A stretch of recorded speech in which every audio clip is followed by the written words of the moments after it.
Stewart Bain, and I'm joined tonight in the Orkney room by Denise Mina. Denise, you just literally finished your stint at Orcrime. How did you feel it went? It was brilliant, actually. The audience were really happy to talk, and they were brilliant. They were really responsive, and you know, loads of folk came up to talk at the end, which is always the payoff for me. I think the audience, as the 3 days have gone on, have sort of warmed up a bit. Yeah. Orcadians are sometimes not very good at asking questions, but yeah, they've been amazing. And it's a good room. It's a good size of a room, so nobody feels really swamped. It's not an intimidating atmosphere or anything, you know. Absolutely. Yeah. And the addition of the prize, also. People always like a freebie. Excitement. Yeah, indeed. Will I win? Will you win? And then, of course, Len Anderson won the prize. but we did draw it again, so and I couldn't have planned that if we'd tried. I know, as she was walking towards me to receive the prize of my book, I could see her thinking, I don't want your book. No, she wasn't really. Sure she wasn't. This is your first time in Orkney. It is. What's your first impressions? I could just live here. But I've always known I would like it, actually. I didn't know if I would like the landscape because it's very flat and coming in November when it's very rainy, but actually I really like that. I really like the light here, and you wouldn't live in Scotland if you minded rain. You just wouldn't, actually. Exactly. But it's a very strange population here, isn't it? Because it's almost half incomers, but they're not incomers like you get on the Western Isles, which is people want to live somewhere quite beautiful and they've fallen out with all their neighbours. It's like people have been here and decided this is where they want to live. Yeah. Which is fantastic for an area. Come here and play an active role in the part community. of it. And exactly. Yeah, so it's not holiday homes, and it's not I come sometimes or I go at weekends. It's like I want to be part of this, which is what makes a community. We really see that in the library, that people come here and they get involved in things, to come along to events like this, and yeah. What is it about places like Kirkwall that attracts people? It's not money. No. It's not they want to work in that industry. I really don't know. I've been born and brought up here. I don't think I can judge something. Yeah. I mean, I've seen me wondering, why would you move here?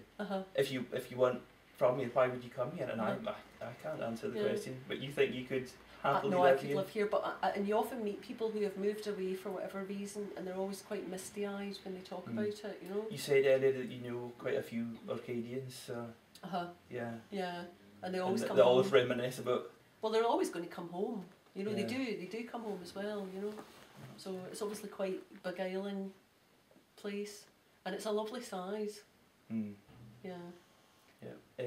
You mentioned in your talk tonight about your graphic novels and the fact you've got the adaptation of the Girl with the Dragon Tattoo coming out. Can you tell me a bit about that? Well, it's coming out in November, and it's the first novel, and it's 2 trade paperbacks. So the first half of the first one comes out in November, and DC Comics asked me if I would like to write it.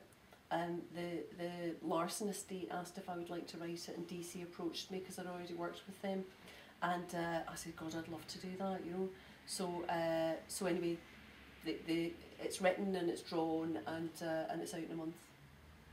Excellent. We look forward to that. And I know there's a huge readership for graphic novels. We see here people coming. It's a section we've increased more and more in the last few years. It's becoming less specialist, isn't it? Yeah, absolutely. What sort of age ranges are they? Right across the board. Yeah. And we have with some in the adult section. Obviously, there's some that are more suitable for an older age group, and then there's ones in the teenage area of the library as well. And yeah, people read back and forth between the two. The adults will go and sequence it in the teenage, and we've got ones that we've had in stock for a long time that haven't had many issues, and now people are going back to the older comics as well. Right. So. That's so interesting, because that wasn't the case 5 years ago.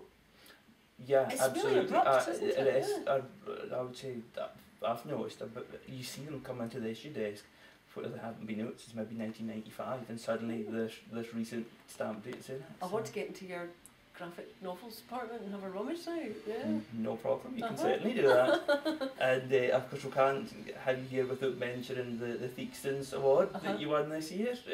Surprised? unbelievably surprised, really surprised, because I'd been up for loads of prizes and hadn't won anything. But I was going to show I was a good sport, and you know, the whole time I was comforting myself, and then they said my name, and I almost exploded and wet myself at the same time. And I mean, I was so stunned I couldn't sleep that night. But it's lovely, you know, it's lovely when it happens like that. And I've been in prizes and I've thought, I think I've really won this, and then I've not won. So it felt like it kind of made up for that. Yeah. But it's quite tense actually, because they genuinely don't tell you beforehand. Yeah. And then, so you're waiting, and if you expect them to say your name and they don't, you feel like a fool. And if you don't expect them to say your name and they don't, you still feel like a fool. I mean, it's a real lose-lose proposition. Had you been practising your gracious loser's face before? I didn't have time to get my... I don't need to practice it because I've been up for so... I've been up for so... Do you want it? Go on. You do it there. And the winner is whoever, Ian Rankin. And the winner of the Best Novel in the World Ever award goes to Ian Rankin. It was very close. Well done to him. No, that's fair enough. That's fair enough.